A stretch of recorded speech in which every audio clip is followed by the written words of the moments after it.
Alright, Bows. It's time for another horror movie night. Today, we're talking about a found footage style lunar horror film, Apollo 18. The story takes place about 300,000 kilometers away from Earth.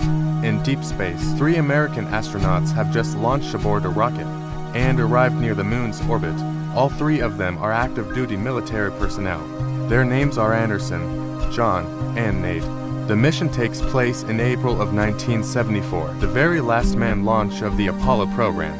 And why did the lunar program suddenly end? It all traces back to the mysterious deaths of these 3 astronauts. Rumor has it they were attacked by some unknown life form on the moon, and NASA immediately locked down all information. Until 2011, when a mysterious individual uploaded 83 hours of classified footage onto a website. Only then was the secret behind Apollo's sudden cancellation revealed to the world, and this film is a reconstruction based on that footage. After entering lunar orbit, Anderson and Nate detach from the command module in the lander and head toward the lunar surface. John remains in orbit, handling Earth communications and preparing for the return trip. 10.5 hours later, Nate pilots the lander and successfully touches down near the moon's south pole.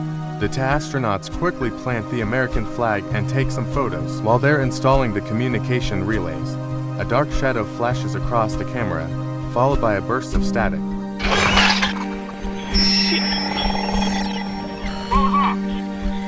Their comms momentarily short-circuit, but since it's just a quick glitch, neither Anderson nor Nate thinks much of it. They continue driving the lunar over toward a crater field, where countless moon rocks are scattered from past impacts. These rocks are their main collection target. But while Nate is reporting findings back to the Department of Defense, Anderson completely misses the fact that a rock beside them subtly moves. Meanwhile, Anderson's camera catches something big, a clear human footprint in the lunar soil, and the farther they walk, the more footprints they find. Anderson compares them to his own and notices the pattern and size don't match their boots at all, so they continue following the trail.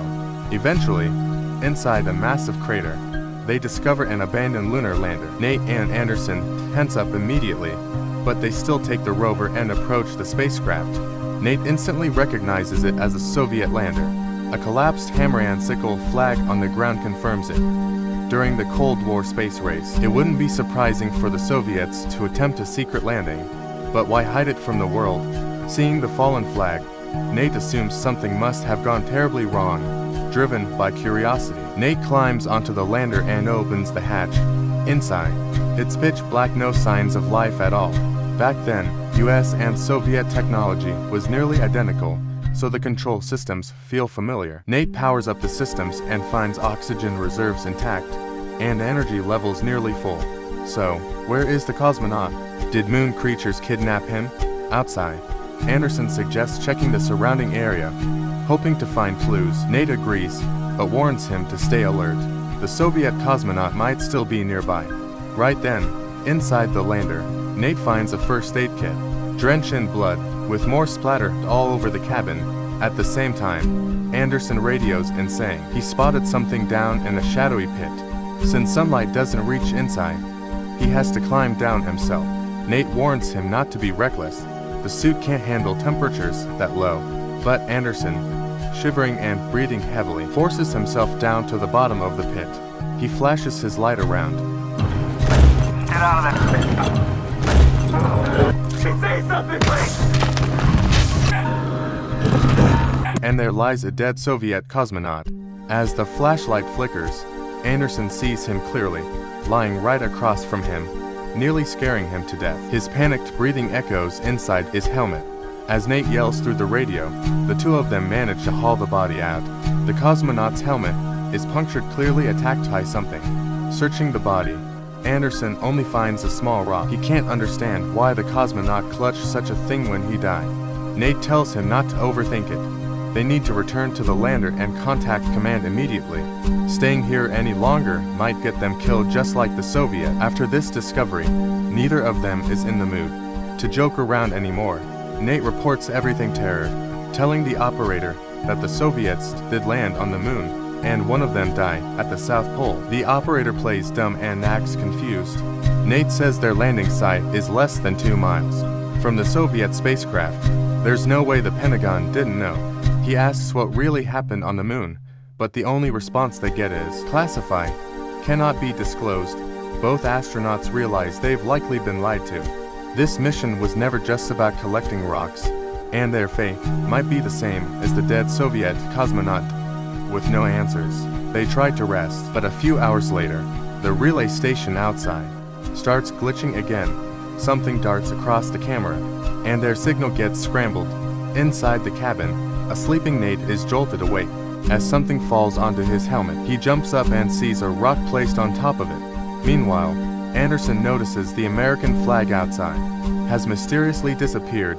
Nate contacts John in orbit, saying someone stole their flag, maybe those damn Soviets. But John says he sees nothing unusual, and as far as he knows, the Soviets only ever sent one cosmonaut, so who killed the other one they found? They finally get patched through to a Pentagon official, who gives them a half-baked explanation. He claims the Soviets launched a secret satellite mission, and for national security reasons, they withheld the information from the astronauts. He then congratulates Nate and Anderson, saying their mission is complete and they'll be brought home soon. But Nate is furious. They risk their lives for their country, only to be lied to and used. Still, they decide to return and confront the Pentagon later. Meanwhile, John prepares to pick them up from orbit, but just as the lander is about to launch back into orbit, Anderson suddenly spots something moving outside the window. Right afterward, their signal receiver gets slammed over with a loud bang, and the launch sequence cuts off. Nate tries calling through the comms, but it seems they've completely lost contact with the outside world. Even the lunar rover parked beside the lander has somehow been flipped over by something. Nate wonders if they were just hit by a meteor shower. But, to know for sure, someone has to go outside and check. Ignoring Anderson's warning, Nate suits up, heads out, and starts repairing the comm equipment. But, soon, he sees a whole mess of footprints around the lander. Anderson asks if they're from the Soviets, but Nate studies the ground and says, "No way, these aren't human. The prints are all different shapes and sizes. This might actually be proof of extraterrestrial life." And moments later, he finds their American flag ripped to shreds among a pile of rocks. The motion tracking camera they set up outside is also missing. Luckily, the antenna itself still works, just dented and knocked out of position. As Nate lifts the rover and starts repairs, Anderson suddenly hears Nate scream outside. Nate yells that something is inside his suit, thrashing around in a panic. "Calm down, get back inside. There's nothing in your suit, Nate. Don't take off your helmet." Seeing Nate losing control, Anderson rushes out, only to find Nate's oxygen line torn loose during the struggle. He's suffocating on the ground. Anderson quickly grabs him. The two of them struggle to get back inside the lander. Anderson restores Nate's oxygen, pulling him back from the edge of death. But Nate, possibly from hypoxia, is completely dazed and incoherent, claiming he doesn't remember anything. Then Anderson notices blood seeping from Nate's suit. He reminds Nate he had screamed earlier that something was inside his helmet. But after searching both the helmet and the suit, Anderson finds nothing. Then he checks Nate's abdominal wound and says he can feel something inside. Anderson tells Nate to brace himself. He grabs surgical forceps and digs into the wound. Nate howls in agony as Anderson pulls something out. "Got it." Pulling it out, Anderson looks closely. It's one of the lunar rock samples they collected. How could an ordinary rock have gotten inside Nate's body? While Anderson examines it, Nate suddenly grabs the rock and smashes it to pieces. "Damn it, you've contaminated the whole shit." Before Anderson can argue, they finally receive a signal from Earth. But the transmission is one way. They can hear, but cannot respond. Meanwhile, Nate's condition worsens fast. The flesh around the wound begins to rot. Dark, vein-like lines spread across his skin. His eyes start filling with blood, turning red at a terrifying speed. As Anderson tries reaching mission control, Nate lies on the bunk, slipping in and out of consciousness, muttering nonsense. Seeing Nate like this, Anderson is desperate. He says if defense doesn't act soon, they'll have no choice but to abandon the lander and head for the Soviet spacecraft. Then something drips onto Anderson's forehead. He thinks he's crying, but when he looks up, it's Nate, bleeding heavily from above. Oh God, the infection is spreading. The Soviet cosmonaut must have gone through the same thing. Nate, I'm not letting you kill me. Look at me, focus. I'm trying to help you, your condition's getting worse. Stop touching me. As the night drags on, Nate's expression changes. He seems to have completely lost his sense of self.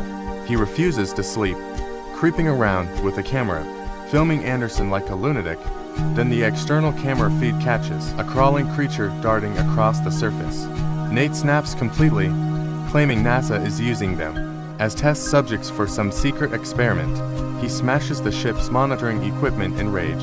Anderson tries to stop him, fails, and Nate ends up cracking the cabin hull, letting oxygen leak out, with time running out. Anderson drags Nate out and abandons the lander. They head toward the Soviet landing site 2 miles away, but just before they arrive, Nate insists he's infected, and traveling together will only endanger Anderson, so he jumps off the rover and runs straight toward a crater, throwing himself inside. Anderson refuses to leave him behind, because on this dead, frozen world, his teammate is all he has. Without hesitation, he jumps in after him, flashing his light in every direction, and suddenly, the rocks around him come alive, sprouting legs and crawling. Nate is dead. I repeat, Nate is dead. Anderson is completely shattered. He scrambles into the Soviet lander, terrified. He powers it up and activates all comms. After shouting for help, someone finally answers. But it's the Soviet command center. They don't speak English, and Anderson panics. Eventually, with the info Anderson provides, the Soviets relay the signal to the US Department of Defense. We contacted the Russians, they connected me to you. You know my situation. Please, you have to get me out of here. But the Dot responds coldly, we cannot allow you to return. We'll inform your family of your heroic sacrifice.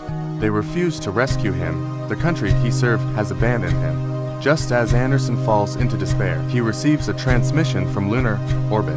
John's voice, hope surges back instantly. After hearing what happened, John decides to bring Anderson up. No matter what, we're short on time. We have to sync orbits now.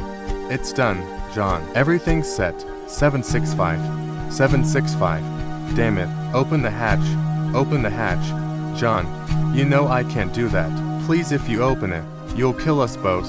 Then I'll open it myself. No, stop. Nate, stop. Nate, you can launch now, immediately. Fortunately, the Soviet spacecraft is solidly built. After surviving Nate's blows earlier, it launches successfully, but Nate is eventually killed by those rock-like alien creatures back in orbit with John. Just as he's about to dock with Anderson, he receives a directive from defense. They insist Anderson is infected, and docking is strictly forbidden. If John defies orders, they'll cut all communications, but Anderson's ship is already approaching. John battles with the decision, and finally chooses to disobey and rescue Anderson. But he doesn't know that inside Anderson's cabin, a swarm of alien creatures is already crawling out. They tricked me. John, get away from here. Anderson, you're coming in too fast. You're gonna collide with me, slow down. And the story ends as the two spacecraft smash into each other and are destroyed. According to the US Department of Defense, John, Anderson, and Nate all died in a training accident that was the official cause of death. And conveniently, the bodies of all 3 astronauts were never recovered. After this incident, the Apollo lunar program was officially terminated. And here's something interesting: Apollo missions brought back 378 kilograms of lunar rock samples. Hundreds of those samples were gifted to foreign dignitaries around the world. Yet even today, people still argue endlessly about whether the US ever truly landed on the moon. So, what do you think? Was the moon landing real or fake? Anyway, that wraps up the story of our astronauts, and I'll see you in our next story.